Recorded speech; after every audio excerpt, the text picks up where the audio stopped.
तो आज हम फिर हाजिर हैं नीट 2023 का एक क्वेश्चन लेके, जो कि मोल कॉन्सेप्ट का है बेसिकली, पर ये थोड़ा सा कॉम्प्लिकेटेड है ना, क्योंकि मैथ्स वाले स्टूडेंट फिर भी थोड़ा हैंडल कर लेते हैं, बट हमारे लिए यानी कि नीट्स के लिए थोड़ा सा कॉम्प्लिकेटेड क्वेश्चन है। तो देखते हैं कि क्या है। The right option of for the mass of CO2 produced, यानी कि सबसे पहले तो हमको ये देखना हमने क्वेश्चन में निकालना क्या है। हमने क्वेश्चन में निकालना है कि कितना CO2 प्रोड्यूस हुआ, mass of the CO2 produced. कैसे? By heating 20 gram of 20% pure limestone. Okay, तो मेन रिएक्शन क्या है, आपके पास लाइमस्टोन आपको पता है कैल्शियम कार्बोनेट होता है, इसको हीट किया गया है 1200 केल्विन के ऊपर, और इसके अंदर से दो प्रोडक्ट निकले हैं, एक तो कैल्शियम ऑक्साइड है और एक क्या हमारे पास CO2, और हमको CO2 का मास चाहिए। अब क्वेश्चन ये है कि हमने कितना लाइमस्टोन हीट किया। अब आप देखेंगे तो यहाँ पे 20 ग्राम ऑफ 20% प्योर लाइमस्टोन की बात की गई है, और जहाँ पे कैल्शियम का जो एटॉमिक मास है वो क्या है, 40 है। ठीक है, अब आपको ये नहीं देखना कि सिर्फ आपने 20 ग्राम लाइमस्टोन लिया है, नहीं, उसने बोला है कि सिर्फ जो आपका लाइमस्टोन है वो सिर्फ और सिर्फ 20% ही प्योर है। इसका क्या मतलब है कि इवन आप अगर 100 ग्राम, मैं मान लेती हूँ कि अगर मैंने 100 ग्राम लाइमस्टोन लिया है, तो कैल्शियम कार्बोनेट जो भी जहाँ से भी मैंने उठाया, लेट्स से किसी पहाड़ से उठाया है या किसी बोतल से उठाया है, कहीं से भी मैंने जो लिया है, अगर मैंने उस पूरी बोतल का में से जो कैल्शियम कार्बोनेट का जो वेट है वो 100 ग्राम आता है, तो उसमें से मुझे सिर्फ 20 ग्राम ही कैल्शियम कार्बोनेट मिलेगा, बाकी सब क्या हैं, इम्प्योरिटीज़ हैं। तो 80 ग्राम्स तो उसमें से इम्प्योरिटीज़ हैं, यानी कि 100 में से सिर्फ 20 ग्राम ही हमारे पास क्या है, कैल्शियम कार्बोनेट है, बाकी सब क्या है, इम्प्योरिटीज़ है। ठीक है, अगर 100 ग्राम लाइमस्टोन जो हमने उठाया है, 100 ग्राम लाइमस्टोन इनके पत्थर है ना, तो 100 ग्राम पत्थर जो मैंने उठाया उसमें से सिर्फ 20 ग्राम कैल्शियम कार्बोनेट है, बाकी सब कुछ कोई मैग्नीशियम कार्बोनेट है, कोई बेरियम कार्बोनेट है, हमको नहीं पता क्या है ना। तो अगर 100 ग्राम में से 100 ग्राम लाइमस्टोन में से मुझे सिर्फ 20 ग्राम ही कैल्शियम कार्बोनेट मिल रहा है, और मुझे CO2 प्रोडक्शन मिल रहा है सिर्फ कैल्शियम कार्बोनेट से, है ना।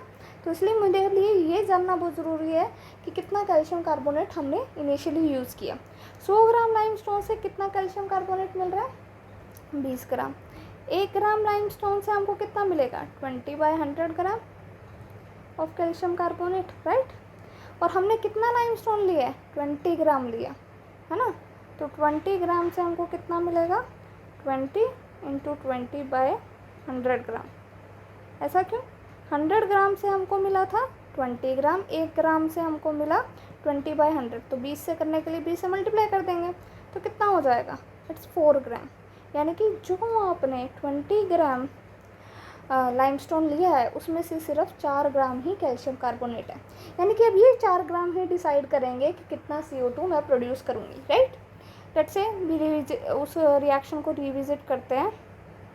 ये रिएक्शन थी हमारे पास, राइट। ठीक है, अब हमें ये पता है कि ये मैंने रिएक्टेंट कितना लिया, 4 ग्राम लिया। यही एक की स्टेप था इस रिएक्शन में, बाकी तो ईजी है। अब क्या करेंगे, अब हमको पता है कि 1 मोल, इस रिएक्शन को देखने से मुझे क्या पता चल रहा है, यहाँ पे भी 1 है। ये रिएक्शन पहले देखो कि बैलेंस्ड है कि नहीं है। ठीक है, सबसे पहले देखिए बैलेंस है, इधर 1 कैल्शियम है, इधर 1 कैल्शियम है, इधर 1 कार्बन है, इधर 1 कार्बन है, इधर 3 ऑक्सीजन है, यहाँ पे भी 1 ऑक्सीजन, यहाँ की 2, यहाँ की 3 ऑक्सीजन है। तो this reaction is balanced, right. आपको हमेशा ये ध्यान रखना है कि आपको हमेशा किस पे कैलकुलेशन करनी है, बैलेंस्ड रिएक्शन पे कैलकुलेशन करनी है, नहीं तो आंसर हमेशा गलत आएगा। ओके, रिएक्शन किस पे करनी है, हमेशा बैलेंस्ड कैलकुलेशन किस पे करनी है, हमेशा बैलेंस्ड रिएक्शन पे। ओके, अब हम यहाँ से हमें पता चल रहा है कि 1 मोल ऑफ कैल्शियम कार्बोनेट जो है, हमको निकालना क्या है, हमको CO2 निकालना है, तो हम CO2 पे फोकस करेंगे। तो हमको पता है कि 1 mole of calcium carbonate 1 mole of CO2 produce कर रहा है। अब 1 मोल का क्या मतलब है, हमें तो ग्राम्स में निकालना है ना। तो कैल्शियम कार्बोनेट का मास देखते हैं, 1 मोल का कितना होगा। तो हमने एटॉमिक मास देखा था, हमको क्वेश्चन में गिवन है कि एटॉमिक मास जो कैल्शियम का है वो क्या है, 40 है। ठीक है, तो कैल्शियम कार्बोनेट का मोलर मास निकालते हैं।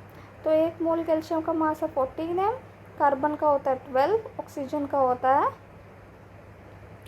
16।